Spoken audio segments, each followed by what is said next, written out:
August 21-ന് hartal നടത്തുമെന്ന് ആദിവാസി സ്ത്രീ പൗരാവകാശ കൂട്ടായ്മ chairman M Geethanandan SC/ST list അട്ടിമറിക്കുന്ന സുപ്രീം കോടതി വിധിക്കെതിരെയാണ് ഹർത്താൽ നടത്തുന്നതെന്നും ഗീതാനന്ദൻ പറഞ്ഞു.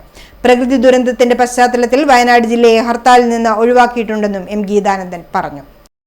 പട്ടികജാതി പട്ടികവർഗ വിഭാഗങ്ങളെ ഒന്നിച്ച് പരിഗണിക്കുന്നത് അവസാനിപ്പിച്ച് ഈ വിഭാഗങ്ങളിലെ അതിപിന്നോക്കക്കാർക്ക് ജോലിയും വിദ്യാഭ്യാസത്തിലും ഉപസംവരണം നൽകാൻ ചീഫ് ജസ്റ്റിസ് DY ചന്ദ്രചൂഡ് അധ്യക്ഷനായ സുപ്രീം കോടതിയുടെ 7-അംഗ ഭരണഘടനാ ബെഞ്ച് വിധി പുറപ്പെടുവിച്ചത്. ഇതിനെതിരെയാണ് പ്രതിഷേധത്തിന്റെ ഭാഗമായി ഹർത്താൽ നടത്തുന്നത്. പ്രകൃതി ദുരന്തത്തിന്റെ പശ്ചാത്തലത്തിൽ വയനാട് ജില്ലയെ ഹർത്താലിൽ നിന്ന് ഒഴിവാക്കിയിട്ടുണ്ട്.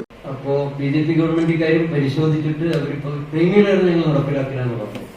കാരണം അവരുടെ തന്നെ ഘടകകക്ഷികൾ പ്രസവനൊക്കെ തന്നെ ചിരാഗ് പ്രസവനക്കുള്ളവരൊക്കെ തന്നെ ശക്തമായി പ്രതീക്ഷ പറഞ്ഞുകൊണ്ട് അത് ചെയ്യില്ല എന്ന് പറഞ്ഞിട്ടുണ്ടെങ്കിലും ഈ SC/ST ലിസ്റ്റിന്റെ വിഭജനം എന്ന് പറയുന്നത് സംബന്ധിച്ച് അതർത്ഥത്തിൽ ക്രിമിനൽ കണ്ടെത്തലാണ്. ഇതിൽ തന്നെ വളർച്ച നേടിയവരും കുറഞ്ഞവരും ഉണ്ടെന്ന് കണ്ടെത്തുന്നു എന്ന് പറയുന്ന ഒരു വിഷയമായതുകൊണ്ട് അത് സംബന്ധിച്ച് നിശബ്ദത പാലിച്ചിരിക്കുകയാണ്.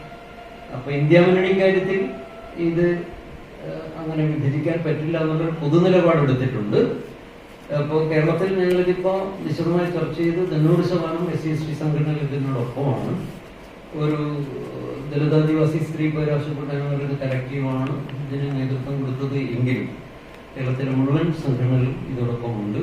ഞാൻ അറിഞ്ഞെടുത്തോളം CPM നേതൃത്വം കൊടുക്കുന്ന പട്ടികജാതി ക്ഷേമ സമിതി ഉൾപ്പെടെ ഒരു സ്റ്റേറ്റ് കമ്മിറ്റി ഇത് ചർച്ച ചെയ്തുകൊണ്ടിരിക്കുമെന്നാണ് അറിഞ്ഞത്. അതേപോലെ ദളിത് കോൺഗ്രസ് വിഷയം ചർച്ച ചെയ്യുന്നുണ്ട്. ഇത് കൂടാതെ എല്ലാ ജനാധിപത്യ പാർട്ടികളും KPCC ഉൾപ്പെടെ ഞങ്ങൾ ആവശ്യപ്പെടും. വെൽഫെയർ പാർട്ടി തുടങ്ങിയ പ്രസ്ഥാനങ്ങളെല്ലാം തന്നെ ഞങ്ങൾ ആവശ്യപ്പെടുന്നുണ്ട്. എന്തായാലും ഒരു ജനകീയ ഹർത്താലാക്കി ഇത് വിജയിപ്പിക്കേണ്ടത് ഇന്ത്യയുടെ ഒരു ആവശ്യമാണ്. കാരണം ഇന്ത്യയുടെ ഒരു ജനാധിപത്യ വ്യവസ്ഥയായി നിലനിൽക്കുന്നതിൻ്റെ ഒരു കാരണം. കുഞ്ഞമ്പു കല്യാശ്ശേരി, പത്മനാഭൻ മൊറാഴ, ഷൈജു കൊറ്റാളി, MK ചന്ദ്രകമൽ എന്നിവരും വാർത്താ സമ്മേളനത്തിൽ പങ്കെടുത്തു.